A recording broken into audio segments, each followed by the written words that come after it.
ஹெப்படோ கேரு, அதே போல் இந்த மாதிரி குரோவி ப்ளக்ஸு, இதுவெல்லாம் பார்த்தீங்கன்னா சப்ளிமெண்ட்ஸு.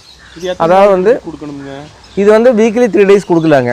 ஆமாம், 1 லிட்டருக்கு வந்து 5 ml மிக்ஸ் பண்ணி கொடுக்கலாம். எத்தனை நாள்ல இருந்து கொடுக்க தொடங்கலாம்? அதான் வந்து ஒரு 5 daysலேருந்து கொடுக்கலாம். 5 days வரைக்கும் வெள்ளை தண்ணி கொடுக்கலாம். 5 days முடிஞ்சுக்கணும். வீக்லி 3 times வந்து ஒரு லிட்டர் தண்ணிக்கு 5 ml மாதிரி மிக்ஸ் பண்ணி கொடுக்கலாங்க. இது வந்து மருந்து கிடையாதுங்க, நல்லா கவனிச்சுங்க, மருந்து கிடையாது, மல்டி விட்டமின்ஸு. இதில் பார்த்தீங்கன்னா உங்களுக்கு எல்லாமே போட்டுப்பாங்க. Vitamin B12, D பேந்தனால், B6, B12, இந்த மாதிரி நிறைய ஒவ்வொன்றிலையும் ஒரு வெரைட்டிஸ் இருக்குங்க. இது ரெண்டுலேயும் நிறைய வெரைட்டிஸ் ஆஃப் விட்டமின்ஸ் இருக்கிறனால நம்ம ரெண்டுமே நம்ம கொடுக்குறோங்க. மல்டி விட்டமின்ஸ் கொடுக்கும்போது குஞ்சு வந்து நல்லா ஆரோக்கியமாக வரும், நோய் எதிர்ப்பு சக்தியோட குஞ்சு வருங்க.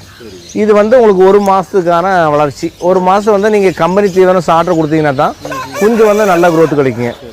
அது இல்லாமல் கண்டிப்பாக நீங்கள் அரிசி குருணை, சோளக்குருணை இந்த மாதிரி போடக்கூடாது. ஏன்னா அரிசி குருணை வந்து கார்போஹைட்ரேட்டு உள்ளே போகும்போது தேவையான டைஜஷன் பண்ண முடியாது குஞ்சுனால. அப்போ அதிகமாக வந்து குஞ்சு குருவின்னு சாப்பிட வாய்ப்பு அதிகம்.